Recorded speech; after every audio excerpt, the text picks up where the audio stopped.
Mr. Legonk yanked at his hair with both hands and let out a piercing scream.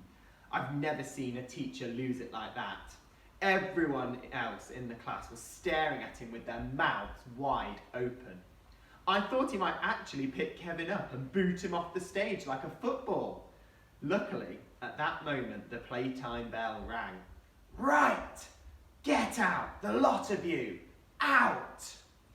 As we hurried outside, I asked Vanya what was going on. I don't know, she said. He just flipped out over nothing. He's getting way too stressed about this play. No, he's not, said Rosie, butting in as usual. I don't think there's anything wrong with cracking a few skulls. The dress rehearsal is this afternoon. We can't afford to have useless skid marks like Kevin ruining our performance. Especially when I've got TV and film people coming in to watch me tomorrow. Hashtag sort your lives out. With that, she swanned off outside. I'm going to speak to Mr. Noblet, said Vanya, shaking her head. Apart from Rosie, nobody was in much of a rush to get back to the rehearsal after playtime. As a result, I ended up near to the front of the line. When I got into the hall, I found Mr. Noblet and Mr. Legonk talking to each other by the side of the stage. At first, they didn't see us. This is the theatre, darling, sighed Mr. Legonk. He'd calmed down a lot, though his face was still red. We must do what it takes to make this play perfect, and if that means raising my voice once in a while, then... Mr. Noblet ran his fingers through his moustache. But when I agreed to have you teaching this class, I didn't expect stolen costumes and crying children and upset teachers, and when Mr. Noblet saw me and the rest of the class, his voice stopped. He cleared his throat. Perhaps we should continue with this chat later, Mr. Legonk. Just please be more calm. Now, if you'll excuse me, I've got some fire blankets to order. He scurried off out of the room. Once he'd gone, Mr. Legonk pursed his puffy lips. Well, well, well, he said. His voice was rich and dangerous, like a poisoned chocolate fudge cake. I'd love to know which one of my actors scuttled off to whisper these terrible accusations about me. He tapped his tiny foot on the floor and glared at each of us. There was a horrible, sickly thickness to the air, as if it had been turned into soft cheese. Vanya folded her arms and stepped forward. It was definitely Roman, interrupted Rosie.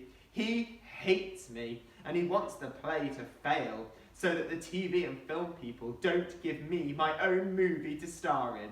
Hashtag hairy little weasel. Me? I said. Yes, of course I don't like Rosie. She once spread a rumour around the school that I'm half human, half Veruca. But still, I didn't want the play to fail.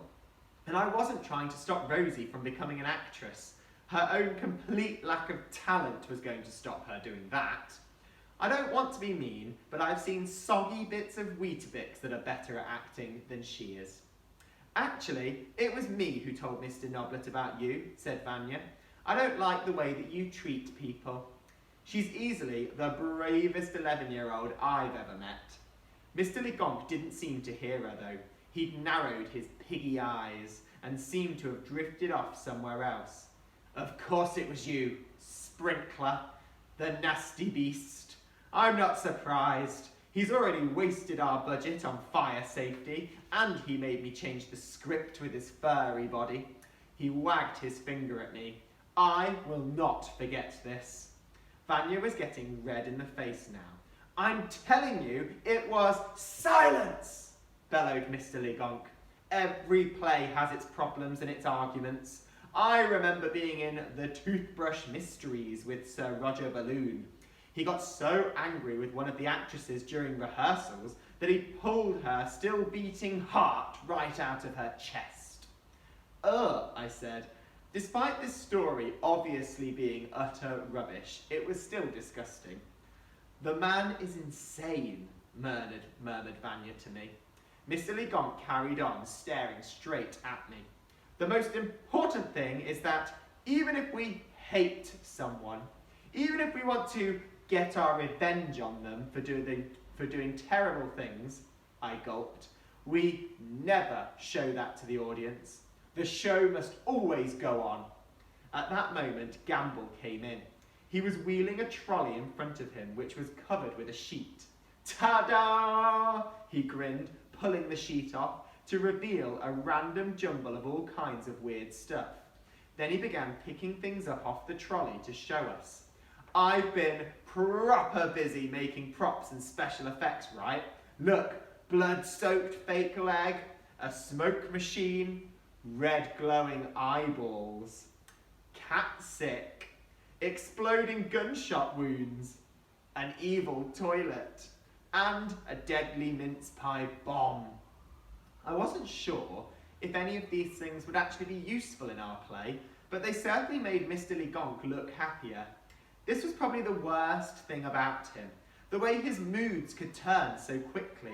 It meant you could never trust him at all. He patted Gamble on the back. Well done, dear boy. Good to have someone who doesn't want this play to be a total disaster. I noticed his eyes flicking towards me again when he said this. What about me? Said Rosie. I am the star. Mr. Legonk bowed to her. Of course, darling, of course. Rosie smiled her little slug bum smile. Do you think the TV and film people will be impressed when they come to watch tomorrow? Asked Gamble. I want them to give me a proper job, right? Oh, yawned Miss Clegg. I can't imagine you on TV, unless they've just invented smell-o-vision and they're making a show about the inside of a whale's bottom. Gamble stamped on her toe. Shut your noise, Bumbeard the pirate. I'm going to be proper famous, me. That's the spirit, said Mr. Legonk, ignoring the first part. Now, we must rehearse like our lives depend on it. And, he paused for dramatic effect, who knows, maybe they do.